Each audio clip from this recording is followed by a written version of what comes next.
Good morning, YouTube. Today is Tuesday, April 23, and we're back to a full screen. Welcome back, Tom. And Thank you. How was your guys' this weekend? It's good. It was good. Yeah, doing a lot of sleeping, Tommy?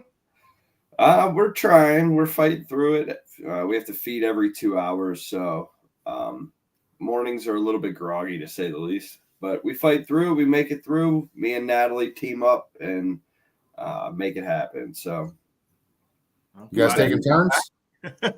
we are taking turns. We're taking turns with some naps. Just trying to make it work. Figure it out. It's difficult, but no one ever tells you all the good things. So I like being a dad. Awesome. Well, we're happy to have you back. I was sick of staring at Anthony for the whole week you were gone. So welcome. Won't blame you. We'll have to get TJ on here the next couple of weeks, maybe a guest appearance. Yeah. He's not taking any shows yet, but I'm sure we could sign him. Understood. Awesome. So we're going to continue our talk about home affordability. It is the number one thought on everyone's mind. If I want to buy a home, how do I get into it? I can afford the monthly payment. I'm good with that. I understand how it works. It's just some folks can't come up with that down payment. And we know there's plenty of low down payment programs, right? You can get 3% down conventional, 3.5% down FHA, 0% VA, 0% USDA. We have closing cost assistance programs, but let's be honest, not everyone can qualify for the closing cost assistance programs, mostly because of income limits. If you make too much money, there is no one out there to help you.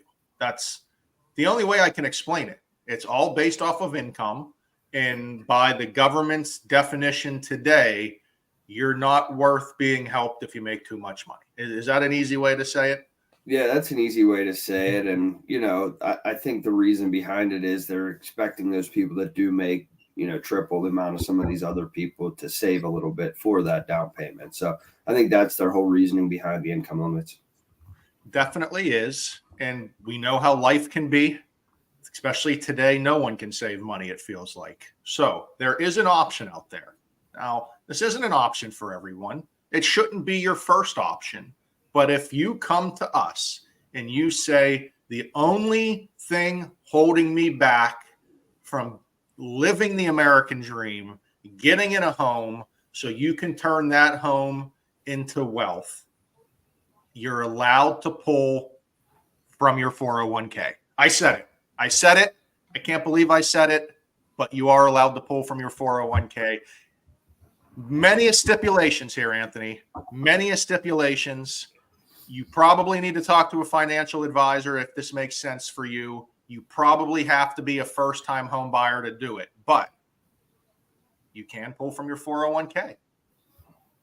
What do you think, Yes, Anthony? you can.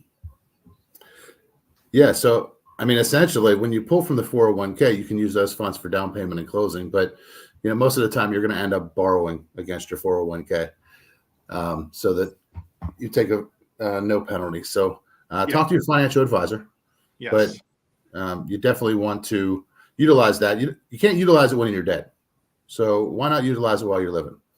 So especially if you're young. It's definitely a better choice if you're younger, because you're going to have the time to make that up. Hypothetically, again, talk to your financial advisor. But you can borrow from your 401k. It's going to be pretty much a loan against yourself. The good news for a borrower, if you do that, one, that doesn't count against your debt to income ratio. So it's not going to affect your qualification for the home, and it doesn't go on your credit score and in your credit report. So it's not like it's on your credit debt, but there's definitely going to be a little bit of interest you got to pay. You may not be able to put back into your 401k until that loan is paid off. Every employer has different rules and regulations. You have to reach out to your specific 401k provider if you're looking to do this. And Tom, again, we're saying it's not the number one option, but the way housing prices continue to go up, to get in a home that home can turn into long-term value, it could make sense to some borrowers out there. And I think it's a widely unknown item that if you're sitting there with a 401k, you can potentially utilize that to purchase a home. 100%. I mean, this is an ultimate case-by-case basis. I mean, you really have to analyze how much you have in there, what you need to pull from it. What is your living situation looking like? I mean, you have to really put all the factors into play. People that are doing this are mostly younger and want to get into house, like you said, to build that equity. So I do think it is a viable option for those people. But again, it's not for everybody. You need to talk to us and see what the best option is so we can help guide you in that direction. And that makes so much sense. Is when we are pre-approving a buyer, not only are we telling them how much they can qualify for, what their best program is, but we're trying to talk it through. How long do you plan on being in this house? Right? The biggest question I get these days, hey, should I pay points to lower my interest rate? And my first question always is, how long do you plan on being in this home? Because if you're going to say, hey, I'm going to be here for 2 years, then probably not worth it to pay to lower your interest rate, because you're not going to make it to the break-even point. There's always a break-even point. We can always show that to you if it makes sense or not. So there's a lot of different options, but we have to talk through that. We have to figure out, is this a forever home? Is this a starter home? Is this just a stepping stone? Whatever it may be, because not everyone's the same. And not every scenario is the same. And just because your neighbor or your best friend did something with their mortgage doesn't mean it's the best option for you. No, 100% right. Yeah. I mean, I really think it's person to person, loan type, seeing what is proper for them to get it done. That is the ultimate way. We need to look at it, see what's going on, and figure out what needs done. I mean, there are a lot of financial savvy folks in the world that understand a little bit, understand their finances, right? We keep hearing, oh my God, these commission changes are changing. We're going to have to increase purchase price to cover. There may not be a borrower that has any interest in raising their purchase price. They may be perfectly fine paying their cost out of pocket, because raising purchase price increases taxes, increases assessed value, increases a lot of things. Don't assume for your buyers. Just give them the options of what they can do and let the buyer decide on their own. If you start having preconceived notions of what that buyer wants, you're just going to shoot yourself in the foot, because you don't know. You have no idea what their scenario is. And if you say, hey, we're going to increase this purchase price, we're going to do this, they may say, why? I got it right here. Just like in COVID.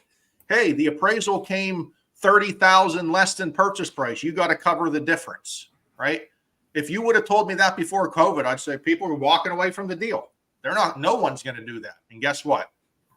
Every day, folks picked up an appraisal gap during those COVID years to get into the house. So options are all we need to show buyers. Let them decide for themselves. They're definitely smart enough. I mean, give them the option, let them decide for themselves. It sounds cliche, but everything we do, it's all in the numbers. I mean, it's a numbers game. We show them the numbers, give them the different options, and they ultimately decide what's going to be best for them with our direction. It's that simple. It all starts with pre-approval, though. Give us a call, get the pre-approval done. Credit's good for 120 days. That's 4 months. Not a big deal. That's how you got to do business moving forward. No. Yeah. Any final words, Mr. LaPera? Yeah. Definitely make sure you consult with your loan officer. And if you're an agent, a loan officer is going to be needed more than ever to work out these numbers to make sure everything is in line and works for your client whenever you guys are putting that offer in. Yep. And more than likely, that offer is going to come out of nowhere. It's going to be on a weekend. It's going to be on an evening. It's going to be at a time that you need numbers quickly, and you need to count on a loan officer to give you that. Because if you're sitting around for 24 hours waiting for something, that house is probably gone in that time frame. So we're here for you. Appreciate you boys. Tommy, go take care of TJ. Will do. And do whatever you do with all your crazy kids. And I'm going to go pet my dog. I'll see you guys later. See you guys.